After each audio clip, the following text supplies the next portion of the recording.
정치권 관심 뉴스 짚어보는 포커스 나이트 시간입니다. 오늘은 성치훈 전 민주당 정책위 부의장, 송영훈 전 국민의힘 대변인과 함께하겠습니다. 두 분 어서 오십시오. 자, 한국과 미국이 동시에 무역과 안보 협상에 대한 공동 설명 자료, 팩트시트를 발표를 했습니다. 지난달 29일 열린 정상회담에서 큰 틀에서 합의를 했지만 구체적인 부분에서 이견이 드러나면서 문서화 작업이 늦춰졌는데 결국 보름 이상 지나서 오늘 발표가 됐습니다. 한 2, 3일 걸린다고 했다가 지금 보름 이상 걸려가지고 우려도 많았고 걱정도 했고 그랬는데 오늘 발표 어떻게 보셨나요? 일단 내용은 이 한미 정상회담 이후 16일 만에 나온 내용치고는 그러니까 우려가 많았습니다만 그 우려들을 불식시킬 만한 내용이었다라는 평가를 할 수 있을 것 같고요. 왜 이렇게 오래 걸렸는지를 저는 이재명 대통령의 이 버티기라는 단어에서 찾을 수 있지 않았을까라고 생각합니다. 왜냐하면 지금 사실 이번 관세 협상은 트럼프 대통령이 전 세계 모든 국가, 대부분의 국가들을 대상으로 본인들의 이익을 좀 더 극대화하기 위해서 관세 협상을 시작한 것 아니겠습니까? 그렇기 때문에 아무래도 미국에게 유리한 입장으로 그 결과가 이루어질 수밖에 없습니다. 그 와중에도 최대한 우리가 지킬 수 있는 것을 지켜가는 것, 그리고 이재명 대통령이 말한 것처럼 우리가 갖고 있는 유일한 방안은 버티는 것밖에 없었다. 끝까지 과도한 요구를 할 때도 버티면서 끝까지 우리의 국익을 지키기 위한 노력을 하는 수밖에 없었다라는 그 말씀에 왜 16일이나 걸렸는지가 담겨 있다고 보고요. 그래도 우리가 버틸 수 있었던 거는 다른 나라 같으면 못 버텼을 겁니다. 미국의 그런 무리한 요구를 버텨낼 수가 없었을 건데 이번 조인트 팩트 시트에 들어가 있는 이 조선업 관련 내용, 저는 그거 덕분에 버틸 수 있지 않았을까라는 생각이 들어요. 미국 트럼프 대통령이 조선과 관련돼서 한국의 협조를 받고 싶은 생각이 매우 강했고 실제 한국도 그거를 여건으로 해서 다른 우리 무리한 요구들을 그래도 버티면서 지켜낼 수 있지 않았을까라는 평가를 할 수 있을 것 같습니다. 관세 협상은 사실 이걸 절대 평가로 보면 안 됩니다. 다른 나라들도 다 진행을 했기 때문에 상대 평가로 봐야 됩니다. 절대 평가로 보게 되면 미국과의 관계에 있어서 미국의 이득이 너무 많은 것 아니냐라는 비판을 할 수 있습니다만 다른 나라들이 어떻게 했는지를 그것과 비교해서 봤을 때는 우리나라가 충분히 방어할 거를 많이 방어했다라는 평을 할 수 있지 않을까 저는 그렇게 봅니다. 우려를 불식시킬 만한 결과였고 절대 평가를 보면 안 되고 상대적으로 봐야 된다.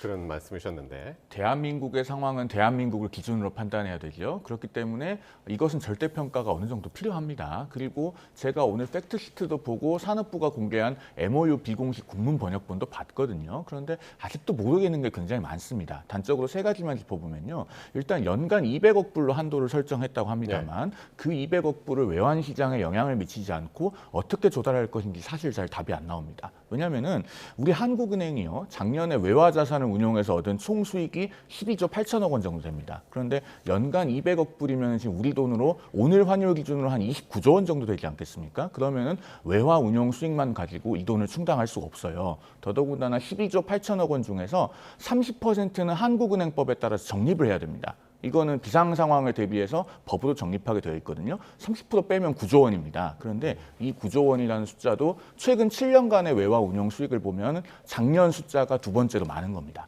그러면은 우리가 과연 외환 시장에 영향을 미치지 않고 어떻게 이 돈을 조달할 수 있을까? 결국에는 국채를 발행해서 빚을 낸다든가 이런 식으로 나라 살림에 큰 주름살이 생기지 않을까 하는 생각이 일단 들고요.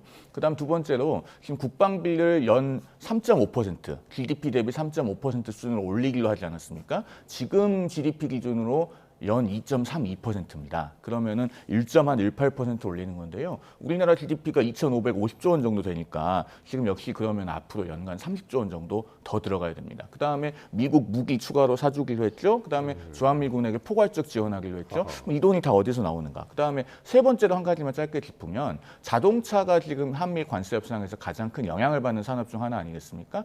8월 7일에 미국의 행정명령이 발효된 시점으로 관세를 소급해서 환급받을 수 있다는 내용 우린 빠졌습니다. 일본은 이것이 들어가서 사실은 관세를 돌려받았죠. 그런데 그러면은 대한민국 정부가 우리 국회에 특별법을 내는 날이 속한 달 1일을 기준으로 관세를 환급받을 수 있느냐. 이 부분에 대해서도 명시는 되지 않았습니다. 결국 우리 정부는 뭐 그렇게 양국이 합의하고 있다는 취지로 설명을 합니다만은 돼봐야지 되는 것이거든요. 그렇기 때문에 여전히 돈 문제로만 따져봐도 불확실한 부분이 굉장히 많아 보인다. 이렇게 총평을 말씀드리겠습니다. 우리나라가 미국의 외환 시장에 혼란 없이 어떻게 이 큰 돈들을 다 투자를 하느냐 그런 부분에 대해서 지금 우려를 해주셨고 이렇게 이제 무역 관세 부분 주로 짚어주셨는데 오늘 특히 이제 핵 추진 잠수함 승인 얻어낸 것은 큰 성과다. 이렇게 이제 공통적으로 평가하시는 분들이 많은데 하지만 그 핵 추진 잠수함을 어디서 건조하기로 했냐 이 부분이 아직 명확하지 않은 것 같습니다. 이 문구까지 들어갔으면 참 좋았겠죠. 예. 아쉬운 부분입니다만 위성락 안보실장의 말에 따르면 협상을 하는 내내 계속해서 한국에서 건조하는 걸 기준으로 이야기했다고 합니다. 물론 이런 혼란이 나왔던 이유는 트럼프 대통령의 입에서 그걸 필리조선소에서 지었으면 좋겠다, 건조했으면 좋겠다는 얘기가 나왔기 때문이잖아요. 저는 트럼프 대통령의 욕심이 그냥 표출된 거라고 생각합니다. 그리고 아마 그 욕심을 끝까지 내려놓기 어려웠겠죠. 하지만 저는 한국 정부가 상당한 설득을 했을 거라고 생각합니다. 왜냐하면 필리조선소 우리가 돕겠다, 우리가 조선 실력을 갖고 있는 것을 통해서 필리조선소의 역량을 키우는 데 도움을 줄 건데 지금 당장 필리조선소가 한국의 핵잠수함을 만들 역량이 되지 않는 상황이다. 그렇게 되면 건조할 때까지 너무 오래 걸리지 않겠느냐? 이런 식으로 설득을 한 거라고 봅니다. 왜냐하면 이번에 핵잠수함 관련 이외에도 미국의 군함도 한국의 상황에 따라서는 한국의 조선소에서 건조할 수 있다. 이 내용도 들어갔거든요. 이 말은 미국이 보통 보는 군함이나 이런 것들은 본인들이 구축하고 본인이 건조하고 그거야말로 그 필리조선소에서 하길 원할 텐데 아마 현실적으로 지금 미국이 필요한 군함들을 건조하기 위해서는 필리조선소보다는 당장 한국이나 이런 조선소에서의 도움을 받는 게 좀 더 빠르겠구나라는 판단도 전 들어갔을 거라고 보거든요. 그렇게 되면 한국의 핵잠수함과 관련해서도 지금 이번에 문구가 안 들어간 건 아쉽습니다만 미국 트럼프 대통령의 좀 끝까지 욕심을 부렸던 것에 대해서 최대한 설득하는 과정이 있었고 추가적으로도 이제 설득을 해 나가면서 결국 저는 한국에서 건조될 것으로 전 바라봅니다. 예, 어쨌든 이 양국 간에 이제 이견이 있었던 것은 분명한 것 같은데 어쨌든 한국 조선소에서 한다, 미국 조선소에서 짓는다.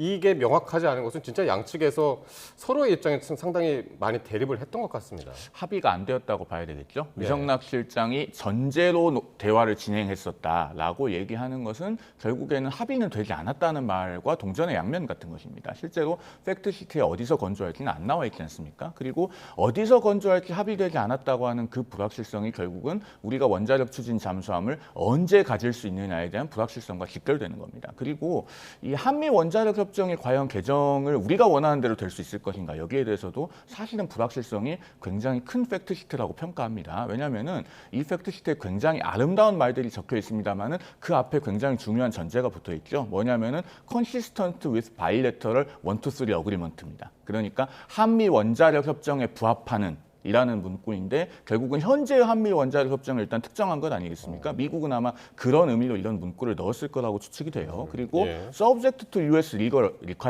requirement라는 표현도 있습니다. 즉 미국 법을 따라야 된다는 거예요. 그러면은 호주 같은 경우는 사실 미국 의회가 반대해서 원래는 핵잠수함을 도입하기로 했다가 이게 지금 좌초될 위기에 놓여 있죠. 그다음에 현재의 미국 법상 여러 가지 핵 확산을 금지하는 법률들에 저촉되기 때문에 우리가 원하는 바의 한미 원자력 협정 개정과 동시에 미국 법을 개정해야 되는 요소가 있을 수도 있습니다. 그러면은 이런 부분들에 있어서 미국이 어떻게 보면 두 개의 기둥을 세워놓은 셈이라서 이런 부분이 우리가 원하는 대로 될 수 있을 것인가. 과거 2010년에도요. 우리가 5년 동안 미국과 원자력 협정 개정을 협상을 하면서 농축과 재처리를 끈질기게 요구했지만 받아들여지지 않은 역사가 있습니다. 이렇기 때문에 앞으로 이 원자력 추진 잠수함을 정말 우리 손에 넣을 때까지는 굉장히 갈 길이 멀고 많은 불확실성이 남아 있는 상태가 아닌가. 현재로서는 그렇게 평가할 수밖에 없다는 생각이 듭니다. 예, 이 원자력 핵 추진 잠수함 부분은 이제 추가 또 이제 협의가 필요한 부분이 아닌가 싶은데요. 네, 지금 막 들어온 소식 한 가지 좀 전해드리겠습니다. 울산 화력발전소 붕괴 사고 현장에서 마지막 실종자 7명 중에 이제 한 분이 아직 시신 수습이 안 됐었는데 그 마지막 실종자의 시신이 수습됐다는 소식이 지금 막 들어왔습니다. 보일러 타워 붕괴 사고의 마지막 실종자였는데요. 다른 작업자들처럼 6호기 방면에서 발견이 됐습니다. 원래 최초 붕괴한 건 5호기였죠. 그 옆에 있는 6호기 방면에서 발견이 됐고 사망이 판정이 됐습니다. 사고 발생 8일 만에 매몰자 7명 전원이 수습됐다는 소식 지금 전해드렸습니다. 자, 한미 팩트시트 오늘 발표와 관련해서 지금 말씀 나누고 있는데요. 오늘 협상 결과는 이재명 대통령이 직접 발표를 했습니다. 그런데 이어진 질의응답에서 이 100일 넘게 진행된 협상 과정에 대한 솔직한 심정도 토로를 했는데요. 여야 반응까지 차례로 들어보겠습니다. 빨리 합의해라. 빨리 하지 못하는 게 무능한 거다. 상대방의 요구를 빨리빨리 들어줘라. 뭐 이런 취지의 압박을 내부에서 가하는 그런 상황들이 참으로 힘들었습니다. 후일담도 제가 좀 들어보고 했는데 정말 많은 고비고비 어려움이 있었는데 그것을 오로지 국익적 관점에서 뚝심 있게 이재명 대통령께서 트럼프 대통령과 협상을 잘 해주셨기 때문이다.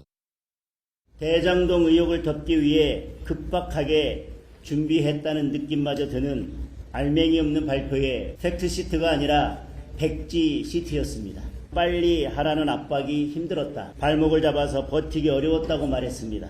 협상 실패 책임을 내부 압박과 정쟁으로 돌리는 부적절한 인식입니다. 예, 이재명 대통령이 버티기가 우리의 최대 무기였는데 빨리 합의하라 이런 식의 이제 압박이 힘들었다 이렇게 토로를 했습니다. 야당에서는 협상 실패 책임을 회피하고 있다 이렇게 지적을 했는데요. 어떻게 들으셨습니까? 야당이 사실 이 16일 동안 계속해서 국민들의 우려를 저는 오히려 키웠다고 생각하거든요. 그러니까 협상이 제대로 진행되기 위해서는 국내 여론이 우리나라 정부를 지지해주는 여론이 나와야 되는 겁니다. 오히려 모든 나라가 알고 있듯이 트럼프 대통령, 미국 정부의 무리한 요구에 대해서 각 나라 정부들이 맞서서 싸우고 있는 건데 트럼프 대통령의 무리한 요구에 대한 그런 것들을 비판하지 않고 자꾸 왜 빨리 하지 않느냐. 빨리 하라는 건 빨리 할 수는 있죠. 제가 빨리 하라는 요구가 있을 때마다 얘기했던 것은 시기, 빨리 하는 것보다 중요한 건 내용이다. 최대한 많이 지키는 게 필요하다라는 건데 그거에 대해서 야당의 입장은 늘 저런 식이었습니다. 그리고 장동혁 대표가 지금 뭐 협상 실패라는 워딩을 쓰는 것도 전 절대로 동의하기 어렵다고 생각을 하고요.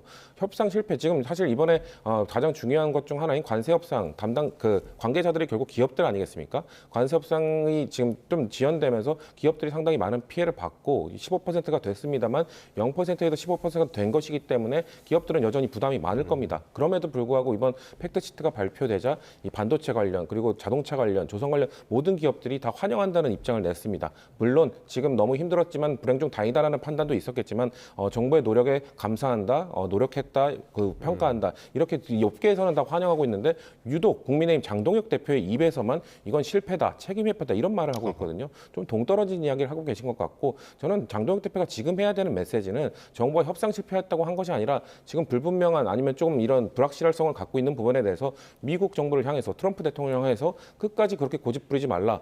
필리조선소에서 자꾸 지으려고 하지 말라. 이런 식의 서포팅을 해주는 발언들을 해줘도 모자랄 판에 자꾸 실패했다라고 비판하는 것이 과연 국민들의 공감을 얻을 수 있을까? 저는 그렇게 보지 않습니다. 예, 어떻게 들으셨어요? 저는 좀 생각이 많이 다른데요. 이재명 대통령이 직접 버티기가 우리의 최대 무기였다라고 언급을 하지 않았습니까? 그렇다면은 더더욱 이 양해각서에 대해서는 국회에서 비준 절차 또는 비준 절차에 준하는 아주 상세하고도 깊이 있는 그런 논의 절차를 거쳐야 된다고 생각합니다. 그렇게 함으로써 사실은 우리가 특별법을 지나치게 서두르지 말고 그야말로 우리의 국익을 극대화하기 위한 국내적인 절차를 통해서 앞으로의 교섭력을 극대화해야 되겠죠. 네. 양해각서는 지금 법적 구속력이 없다고 하는데 어차피 한미 투자협정을 체결할 때는 그 양해각서의 범위 내에서 체결되지 않겠습니까? 그렇기 때문에 비준 절차 또는 비준 절차에 준하는 정도의 우리의 국익을 지키기 위한 국회 내에서의 절차가 필요하다라는 말씀을 드립니다. 그리고 앞서도 말씀을 드렸지만은 이 팩트시트와 양해각서에 대해서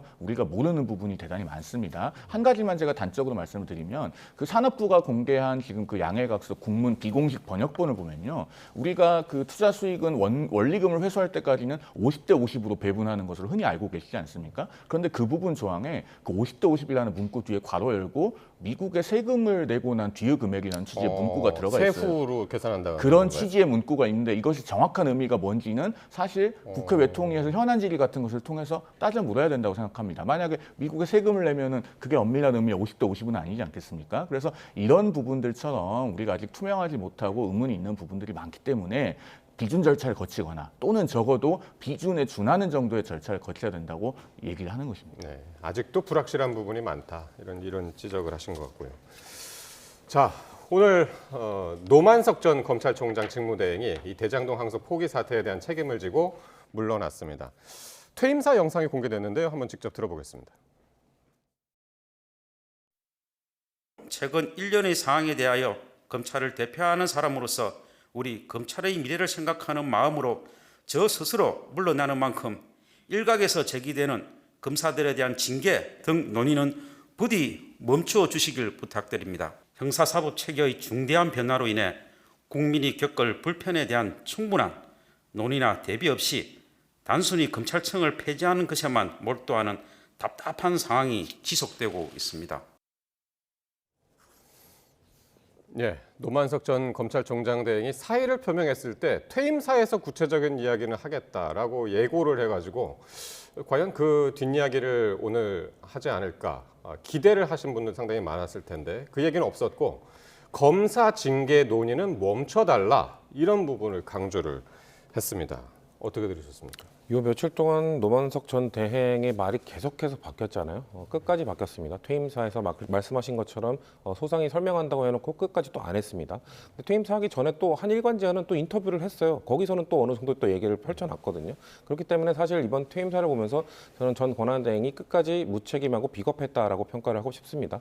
사실 국민들에게 던지는 메시지가 있었어야 되거든요. 요 며칠 동안 본인이 던진 메시지 때문에 얼마나 많은 혼란을 줬고 얼마나 많은 의문들이 펼쳐졌는지를 알고 있다면은 국민들의 의문을 해결해주기 위한 그런 퇴임사의 내용이 담겨 있었어야 되는데 사실상 본인을 비판했던 검찰 후배들에 대한 메시지만 담겨 있다.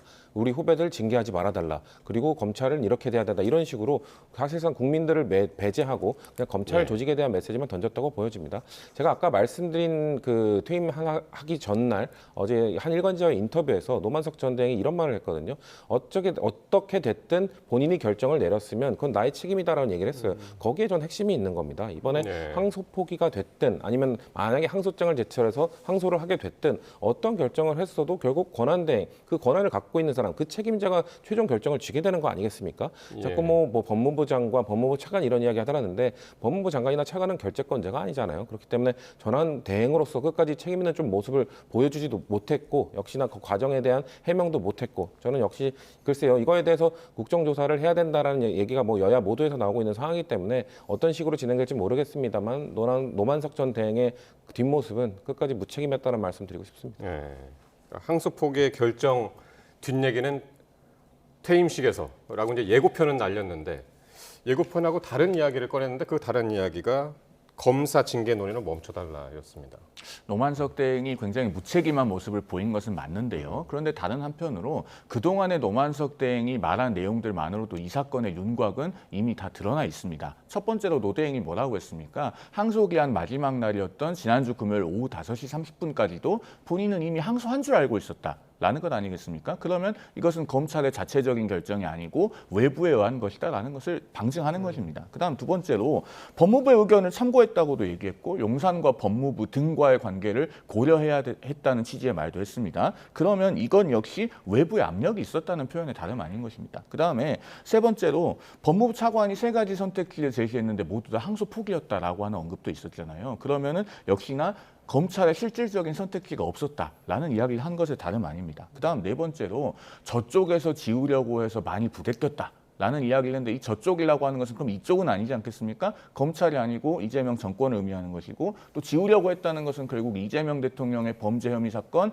그것과 직접적으로 관련이 있는 사건들이 대상일 것이고요. 많이 부대꼈다는 것은 그만큼 압력의 크기가 강했다는 것을 의미하는 겁니다. 이런 이야기들을 모두 했기 때문에 비록 퇴임하는 순간에 사건의 전말을 국민 앞에 정직하게 소상하게 밝히지 않고 물러난 것은 무책임하지만 이 정도로 윤곽이 드러났다면 그러면은 그 이상의 자세한 사실관계는 이제는 특검을 통해서 규명해야 되는 겁니다. 외압에 꺾인 사람은 물러났는데 그러면 꺾은 사람은 왜 아직까지 그 자리를 지키고 있는가? 이것이 이제 다음 단계 국민들의 의문이거든요. 특검을 통해서 이 문제를 바로잡아야 된다고 생각합니다. 예, 두 분이 이제 공통적으로 노 전 대행이 이제 무책임하다라는 말씀하셨는데 노 전 대행이 이제 그렇게 이야기를 했죠. 지난 4개월 대행하는 동안이 검사 생활 20년보다 더 길었다. 그리고 최근의 나흘이 그 4개월보다도 더 길었다. 상당히 이제 고충을 토로를 하기도 했었는데, 자 그러면 앞으로의 검찰은 어떻게 진행이 될 것인가? 오늘 그 노 전 대행의 퇴진 직후에 정부가 구자현 서울고검장을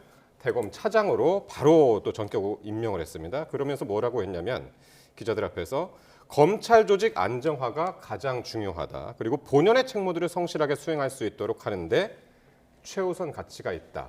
라고 이야기를 했습니다. 이거 앞으로 검찰이 어떻게 진행이 될 걸로 보십니까? 일단 뭐 1년 뒤에는 이제 분리가 되어 있기 때문에 예고가 되어 있기 때문에 그 남은 기간 동안 이 신임 권한대행이 해야 되는 역할은 일단 그 국민들을 위한 수사, 그 기소 이런 것들을 계속해서 진행하는 것들을 해야 될 것 같고요. 지금 상당히 검찰에 대한 신뢰가 실추되어 있습니다. 이런 항소 포기와 관련돼서도 그렇고 노만석 권한대행이 끝까지 보였던 모습도 그렇고 일련의 검사들이 보였던 모습도 그렇고 이런 것들이 지금 검찰 조직 전체에 대한 국민의 불신을 많이 주고 있는 상황이기 때문에 이 신임 권한대행의 역할은 일단 이런 것들을 안정화시키고 국민들의 신뢰를 남은 기간 동안 회복하고 이런 거에 집중되어야겠죠. 아마도 그렇기 때문에 그런 조직 안정화라는 단어를 굳이 앞세운 것은 그런 역할들을 본인이 남은 기간 동안 하겠다는 의지를 보여준 것으로 저는 봤습니다. 예, 대변인님. 항상 제가 평론을 할 때 강조해서 말씀드리는 게요. 그림에 없는 것을 봐야 되고 그 없는 것을 보여드리는 것이 논평하는 사람의 역할이다라는 부분입니다. 오늘 구자현 대검 차장으로 신속하게 임명을 했는데 사실 여전히 이재명 정부에서는 검찰총장을 임명하지 않고 있죠. 심우정 전 총장이 퇴임한 것이 올해 7월입니다. 자진 사퇴를 했는데 검찰이 폐지된다고 하더라도 사실 남은 기간이 7월부터 계산하면은 약 1년 3개월 정도 됩니다. 그 기간 동안에 계속 검찰총장을 공석으로 두고 대검 차장이 직무대행을 하게 하겠다는 것인데 사실 인사청문회를 통과하고 정식으로 임명이 돼서 검찰청 법의 지위를 보장하는 총장이 있는 것하고 대검 차장이 직무대행을 하는 것은 이번에 전대미문의 항소 포기를 통해서 7천억 추징 포기를 하게 된 이 사건만 보더라도 굉장히 그 지위가 차이가 납니다. 그리고 앞으로도 정통성이 약한 대검 차장을 직무대행으로 앉혀놓은 상태에서 계속 검찰을 법무부가 원격 조정하겠다는 함의가 있는 것이 이번 인사거든요. 예. 그러니까 이러한 조치는 사실은 반헌법적인 겁니다. 헌법에도 89조 16호에 검찰총장이라고 하는 지위가 명시되어 있기 때문에 이것은 검찰총장을 계속 고의로 임명하지 않고 공석으로 둔다면 반헌법적이고 이재명 정부가 이 인사를 하면서 밝힌 검찰의 안정화라고 하는 것은 결국 이번 대장동 항소 포기처럼 순치된 길들이기 되어서 말 잘 듣는 검찰을 의미하는 것에 다름 아니다라는 부분을 지적하고 가지 않을 수가 없습니다. 이 구자현 신임 대검차장에 보니까 이 추미애 장관하고 윤석열 검찰총장 당시에 그때 이제 검수완박 때문에 이제 장관과 총장이 대립하고 있었는데 그때 법무부 대변인이었더라고요. 그렇습니다. 네. 뭐 그런 것들이 뭐 인사에 반영됐거나 영향을 주지는 않았을 거라고 생각을 하고요. 그리고 아까 말씀하신 것처럼 글쎄요, 검찰이 말을 잘 들은 적이 있나요? 말 잘 듣는 조직은 당연히 아닌 거고요. 이렇게 뭐 신임 차장을 임명한다고 해서 신임 권한대행이 들어갔다고 해서 검찰이 갑자기 이 정권의 순종적인 집단으로 변할 거라는 생각은 하지 않습니다. 여전히 검찰은 지금 본인들이 해야 되는 역할을 통해서 국민들의 신뢰를 회복해야 되는 것이 최우선 과제라고 생각을 하고요. 그것 때문에 지금 검찰이 뭐 남은 기간 동안 길들여질 것이다라고 예측하는 것은 글쎄 야당에서 바람이 아닐까라는 생각을 해봅니다. 예. 자, 이런 가운데 오늘 민주당이 검사 징계법을 폐지했습니다. 그리고 검사도 일반 공무원처럼 파면을 할 수 있도록 이른바 이제 검사 파면법을 발의를 했는데 검찰총장까지 대상이 되는 거라고요? 그렇죠. 일단 너무 원래 사법부의 독립성 때문에 이런 그 검찰에 대한 이런 파면이 없는 징계법이 있었던 것이거든요. 근데 너무 이 그 보호 이상, 독립성 이상의 과잉 보호되고 있다라는 평가들도 있었습니다. 이렇게 됐던 이유는 아무래도 검찰 관료들의 좀 엘리트주의도 반영된 것이 있고 한국의 또 정치 사회 역사 속에서 이 군부주의 독재 정권 시절에 검찰 기능을 뭔가 본인들의 기소 도구로 전락시켰던 그게 있기 때문에 아무래도 권한은 좀 커지면서 징계와 관련된 것들은 견제 기능은 좀 떨어졌던 부분이 있습니다. 이런 것들을 저는 보완하기 위한 조치라고 생각을 하고요. 사실 그 검찰도 공무원입니다. 검사들도 공무원이기 때문에 똑같이 공무원법에 의해서 적용을 받아야 되는 건 아니냐라는 비판이 있을 수밖에 없고요. 예. 만약에 검찰이 스스로 본인들과 관련돼서 본인들이 잘못을 했을 때나 국민들로부터 지탄을 받았을 때 좀 자정작용을 했다면 이런 논의까지 이루어지지 않았을 겁니다. 하지만 그러지 못했기 때문에 검사들도 잘못했을 때는 똑같이 공무원들처럼 파면을 당할 수 있도록 해야 된다라고 법을 개정한 것입니다. 네. 검찰 반발이 상당히 크던데 성역 없는 수사가 가능하겠느냐 이런 반발이 내부적으로 나왔습니다. 이 검사를 파면하지 못하도록 되어 있는 검사 징계법, 그러니까 해임까지만 가능한 것이죠. 이것은 검사의 신분 보장을 위한 겁니다. 검사가 존귀한 존재여서 그런 신분 보장을 해주는 게 아니고요. 준사법기관으로서의 검사를 신분 보장을 해줌으로써 소신껏 독립성을 가지고 일하게 한 것입니다. 특히 권력의 외압으로부터 자유롭도록요. 그래서 법관이 사법기관으로서 신분이 보장되고 파면을 할 수 없는 것처럼 검사도 똑같이 규정을 해놓은 거예요. 이걸 없애는 것은 사람으로 치면은 신체 기관 중에 횡격막을 없애는 거하고 비슷합니다. 평소에 우리가 횡격막의 존재를 잘 잊고 살잖아요. 네. 딸꾹질이 났을 때 정도나 횡격막이 뭔가 자극을 받았다라고 하는 것을 느낄 수 예. 있는데 실제로 횡격막은 굉장히 중요한 기능을 합니다. 가슴과 배를 구분해주는 근육으로 존재하는 거잖아요. 그리고 이 횡격막은 사람이 숨을 쉴 때 위아래로 오르내리면서 이 흉곽의 크기가 늘어나고 줄어들고 하게 하는 역할을 합니다. 이게 없으면요. 숨쉬기가 굉장히 곤란해집니다. 마찬가지로 사실은 검사가 파면될 만한 일이 얼마나 있겠느냐라고 우리 시청자들께서 생각하시겠지만 권력이 이렇게 외압을 하는 상황에서는 검사가 신분 보장이 되는 것이 대단히 중요합니다. 나를 내쫓을 수 있겠냐라고 하면서 항소장 소신껏 집어넣고 공소장 소신껏 집어넣고 원래는 그렇게 해야 되는 거예요. 물론 이번에 검찰이 외압에 무릎 꿇고 끝끝내 항소를 포기했기 때문에 이 주장이 많이 힘을 얻기는 어려운 상황입니다만 그렇다고 해서 사람의 신체기관에서 횡격막을 함부로 없애면 안 되듯이 검사의 신분 보장 자체를 제거해서는 안 되는 겁니다. 이 법안을 민주당이 이 시점에 발의했다는 것 자체가 바로 외압에 대해서 검사들이 반발을 하고 있기 때문에 이 신분 보장을 없애고 극한까지 밀어붙여서 검찰을 길들이겠다라고 하는 그 함의를 노골적으로 보여주는 것이라고 생각합니다. 예. 국민의힘은 오늘 대장동으로 갔습니다. 바로 그 핵심 심장으로 갔는데 여기서 이제 항소 포기 배후에는 대통령이 있다. 그리고 대통령이 진짜 몸통이다. 그러면서 대통령을 조준했는데 계속해서 이제 수위가 올라가는 것 같습니다. 일단 대장동으로 갔다는 거를 좀 주목해서 봐주셨으면 좋겠습니다. 사실 이 사건은 엄연히 피해자가 있는 사건이잖아요. 법적으로는 성남도시개발공사가 피해자입니다만 경제적, 사회적 맥락으로는 대장동 원주민 그리고 대장동 현 주민들이 피해자입니다. 대장동 원주민들은 사실은 헐값에 토지 수용을 당했는데 결국 그 헐값에 토지 수용을 당한 뒤에 이 민관 합작개발이라는 명목으로 결국은 대장동 일당들이 이렇게 막대한 천문학적인 수익을 얻고 재벌이 된 것 아니겠습니까? 그리고 대장동 현 주민들께서도 피해자이십니다. 사실은 이 대장동 일당들의 탐욕으로 인해서 필요한 도시 기반 시설들이 충분히 갖춰지지 않았고 그래서 현재도 대장동에 부족함이 많이 있거든요. 그런 것을 국민들께 한 번 더 환기하고 보여드리기 위해서 국민의힘이 오늘 대장동을 간 것이다. 이렇게 설명을 드릴 수 있겠고요. 그렇게 피해자가 우리 국민 중에서 엄연히 존재하는 사건이기 때문에 이 불법적인 7천억 추징 포기는 더더욱 규탄을 받아야 되는 것입니다. 이것은 여기에 책임이 있는 법무부, 대통령실, 검찰 모든 관련자들이 앞으로 수사받고 처벌받는 것뿐만 아니라 민사소송을 통해서 책임을 물어서 개인 재산으로 일부라도 돌려놓도록 하게 해야 됩니다. 예. 어떻게 보시나요? 국민의힘이 계속 이슈를 좀 키우는 모습인데. 일단 뭐 장애투쟁까지 검토한다고 하는데 장애투쟁 해보십시오. 국민들께서 어떤 모습을 보여줄지 국민의힘의 그런 목소리에 동의를 해주실지 한번 그 투쟁 해보시면서 느끼시길 바란다는 말씀을 드리고 싶고요. 그리고 자꾸 계속해서 장동혁 대표는 무슨 항소포기 배후엔 대통령이 있다라는 주장들을 하시는데요.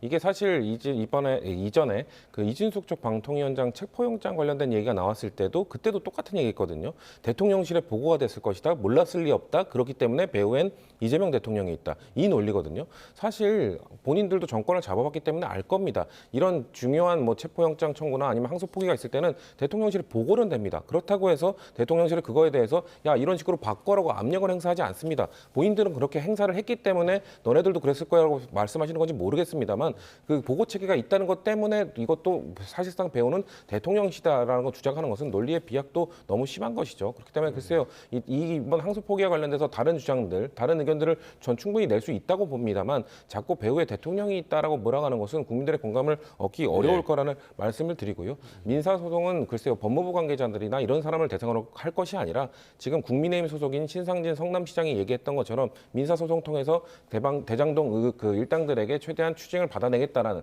그런 의지를 보여주는 게 지금 야당의 목소리가 아닐까라고 말씀드리고 싶습니다. 제가 짧게만 한 말씀만 드리면 이재명 대통령이 배후로 지목되는 것은 이재명 대통령이 자초한 일이다라는 말씀을 꼭 좀 드려야겠습니다. 왜냐하면 지금 민정수석실의 민정비서관, 법률비서관, 공직기강 비서관 모두 이재명 대통령의 변호인 출신들입니다. 그다음에 조상호 법무부 장관 정책보좌관, 이재명 대통령의 대장동 사건, 대북송금 사건 등등의 변호인이었습니다. 그러면 이런 분들이 핵심 포스트에 있고 의사결정에 관여할 관여했을 것이라는 의혹이 다분한 상황에서 과연 이재명 대통령과 무관하겠습니까? 그리고 이재명 대통령과 무관하면 이건 더 문제입니다. 그러면은 민주당이나 현 정권이 김만배 씨 일당하고 완전히 한편이라는 이야기밖에 더 되겠습니까? 예. 아니 이재명 대통령을 위한 것이라면 차라리 그래도 10,000분의 1이라도 이해해 주실 수 있는 국민들이 혹시 일부 있을지 모르겠어요. 이런 김만배 일당과 한편이면 그게 더 문제입니다.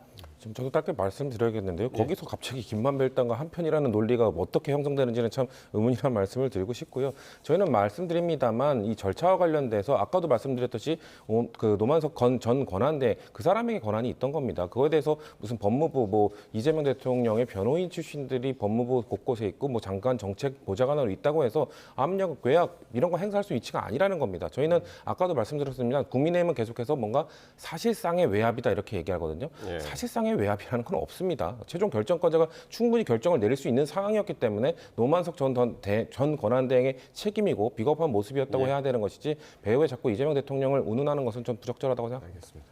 토론이 막판에 너무 불이 붙어가지고 라디오 같으면 이제 유튜브로 계속 이어갈 텐데 네, 오늘 말씀 여기까지 듣겠습니다. 지금까지 성치훈 전 민주당 정책위 부의장, 송영훈 전 국민의힘 대변인과 함께했습니다. 고맙습니다.